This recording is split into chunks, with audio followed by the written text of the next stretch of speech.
What's up YouTube? I'm Adrian Thompson. Welcome back to the channel. We actually just hit 300 subscribers, so I wanted to say thank you to everybody who has subscribed so far. Actually, 93% of the people who watch these videos aren't subscribed, so if you're one of those people, go ahead and hit that subscribe button. So today's video is the second part of a series that I started on this channel called Why Being Poor is So Expensive. If you haven't seen the first video where I explained what this whole concept is about, I put it in one of these corners and you can just go and watch that video really quick. But in that video, I started to explain and I touched on why housing might be more expensive for people who are poorer than compared to people with more money. The main reason why I say that is because the cost of living in most areas tend to increase quicker than the actual wages of the people living in that area. To give you guys some numbers, in 2000, the median value of a home was just short of $120,000, whereas for this year, the median housing price is over $280,000. That means the cost of a house now is 2.3 times more expensive than what it was in 2000. And it's arguably even worse for renters. Renting has increased roughly 2.6 times from just over $600 to $1,600. And that's me assuming that the first amount I quoted was referring to a studio apartment. Although the cost of renting and ownership has more than doubled over the past 20 years, the median income has only gone from just over $42,000 to just over $64,000, an increase of only 63%. But on this channel, we always try to focus on situations from the perspective of somebody who is fighting poverty or is just now getting out of being poor. So instead of looking at it from the median income ranges, if we look at the minimum wage changes from 2000 to 2020, it was just over $5 in 2000 and it's only at $7.25. Pretty much there's some changes here and there across the board. And for those of you keeping track, instead of a 63% change, that's only a change of roughly 40%. So statistically speaking, housing is objectively more expensive for poor people than it is for people with a higher median income. But I believe if you're watching this video, you probably knew that from your own experiences. So in this video, let's look at 3 specific ways you can strategically attack this issue in your own life to build a better financial future. So one of the first ways I want to look at this and to tackle this problem is through looking at government assistance. If you are somebody who's objectively dealing with poverty, I'm talking about you won't be able to pay your bills and therefore you're gonna be in the streets in a couple of weeks, then there are a few steps that you need to look into right now. The main government entity that deals with people who are in poverty in terms of housing is HUD, or Housing and Urban Development. This organization will help with the subsidizing of the housing of somebody with a low income.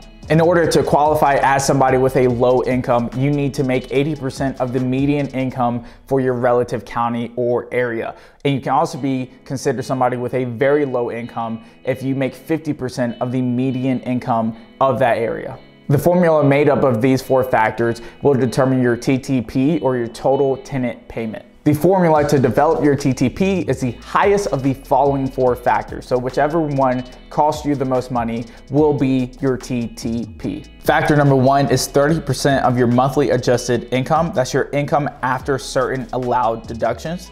Factor number 2 is 10% of your monthly income. Factor number 3 is your welfare rent, if applicable. And factor number 4 is a $25 minimum rent or a higher amount, up to $50 set by an HA. Now, each and every person's situation is completely different, so your numbers might be different, or the regulations in your area might cause you to pay more or less than what I just stated. But do your research, look for government housing in your specific county or your specific state, because it does vary area by area. Now, with that being said, let's look at 2 ways you can lower your rent without actually using any government assistance. Now, the first and most obvious way to lower your monthly rent payment is to get a roommate. This is obviously a method that won't work for everybody. If you are uncomfortable with living with a stranger or somebody you don't know, or if you have kids, there are plenty of reasons why having a roommate might not be something you're able to do, and that's completely fine and understandable. Nonetheless, getting roommates is the easiest way to split your rent in half. Hell, I just did it. Me and my girlfriend just moved in with 2 other couples, and now we have a big 3-bedroom house in Atlanta. Making this move has made my rent drop from $750 to $350 per month. So this is one of those weird scenarios where you could actually end up spending less and get more out of your money. There's not going to be a lot of scenarios in your life where that's the case, so I strongly urge you to take advantage of this one. Now, I don't want to say renting with a roommate is something everybody should do. I did mention that before, but something you have to keep in mind is if you're renting with a roommate, you have to rely on them to have an income and pay their portion of their rent. And if you don't know them, you basically have to take a leap of faith that they're not crazy. And if you are deciding to have a roommate, I strongly suggest that you vet them out as much as possible. And something else to keep in mind if you are going to move in with your friends, being a friend with somebody is completely different than living with them. Now, that's pretty much all I have to say in terms of renting with a roommate. So let's move on with tip number 3. And it might not cut your expenses or your rent in half, but that's just to consider moving.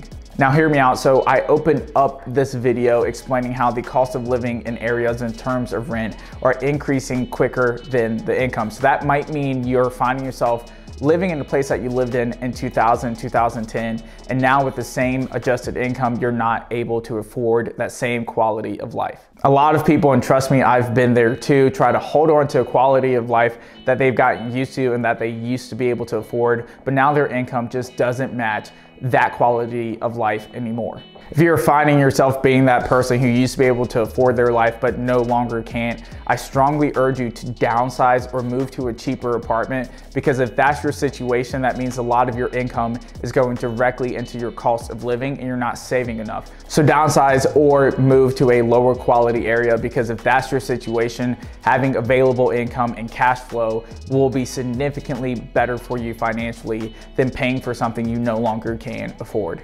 There's absolutely no point of having an apartment that you like if you have to go into debt to fix your car the next time it breaks down, or the next time you have a medical expense, you don't have enough money to pay for it, so your account gets sent to collections. And once you do move to a lower cost of living area and you recalibrate your quality of life, you'll realize that you might now have less stress than you did before, allowing you to clearly think on moves to maybe change careers or change your expectations so you can get your quality of life back to where you need it to be.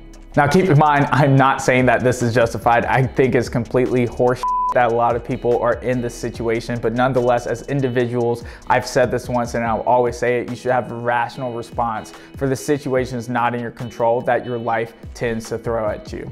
So that's it for today's video, but keep in mind that this video is one part of a running series that I will be making videos on over the next few weeks on this channel. I'm also going to start shooting short videos, less than a minute, for YouTube Shorts in order to explain very simple, straightforward financial concepts, so be on the lookout for those as well. The easiest way to keep up to date is obviously hitting that subscribe button and liking the video if you do like it, so YouTube keeps suggesting it to you. And once again, thank you guys for watching, and remember, it may be hard now, but it doesn't always have to be. I'll see you in the next one.